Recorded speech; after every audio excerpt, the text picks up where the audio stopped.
Slice of life, a river landing at sunset. 2 days before I was supposed to go camping, I went to a Lane County park, one of those landings where you can put a boat into the river to go for a swim. It had been about 104 degrees that day, and I really needed that swim. I rolled up my tunic with my key in it, put my shoes on top of it, and went for a swim.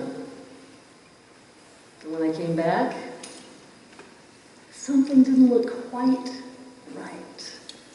The tunic was still rolled up, the shoes were still on top of it, exactly as they had been, but something just didn't look quite right. And sure enough, when I unrolled my tunic, there was no key.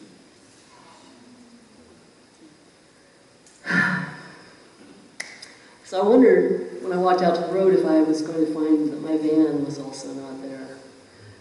But when I walked out, I noted with a great deal of relief that it was still there, and I thought, oh, maybe they really didn't want to steal a van. They just wanted to rifle it for whatever they could find. So I went up, but no, the van was still locked, and it did not look like it had been disturbed at all.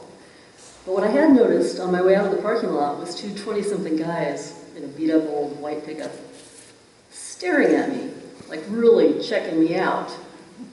Okay, I'm hot, but 20-somethings, come on. If I'd been thinking a little bit faster, I'd run up to them and shaken their faces until they gave me my key back. When they noticed me checking them out, they drove off, kind of like they were just waiting to see which vehicle I went to. Fortunately, I wasn't in the parking lot. There was a wedding taking place, and 50 or 100 cars were parked in the area, and they hadn't been able to figure out which vehicle that key belonged to. So I thought, oh, thank goodness, I still have my van. However, these guys are parked up the road. I can see them up there waiting for me to have to go somewhere and make a phone call. And what happens with the cell phone culture is we don't even have phone numbers in our heads anymore, so we can't call our friends.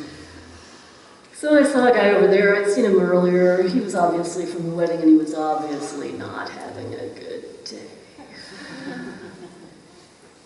He was obviously not having a good day, but he had a cell phone. So I walked over there. No, I did not bat my eyelashes. I mean, I'm wearing my swim outfit. It's sunset. I said, "Can you help me from a distance? I can't leave my van. I think some people are trying to steal it." So he grudgingly walked over to find out what I wanted. Grudgingly allowed me to use his cell phone. And actually looked up AAA.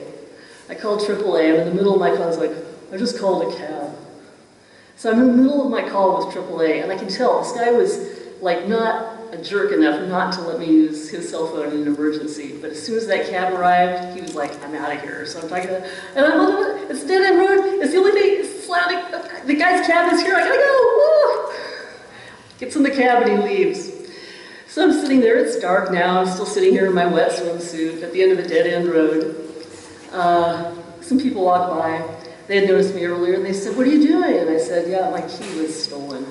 "Oh, well, we won't let you sit here alone." So they looked up AAA, and I was able to call and find out when somebody was going to be able to arrive. I'd already been sitting there for about an hour. It was going to be another hour and 20 minutes or so.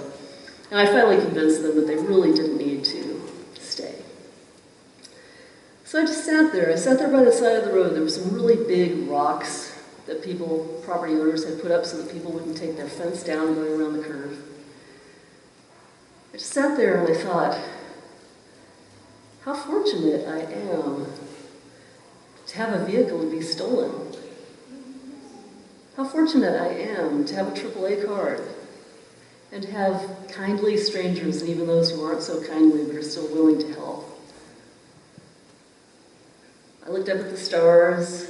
I listened to the frogs and the crickets, and I thought how lucky I am. It's a warm night. It's beautiful. I watched people leaving the wedding, and some of them were happy, and some of them were exhausted looking, and some of them were a little bedraggled looking. All different faces passing in the dark, just the light from the dashboards lighting up their faces inside their cabs. A vehicle pulled up and turned around at the landing and came back and parked just a little bit in front of my van, not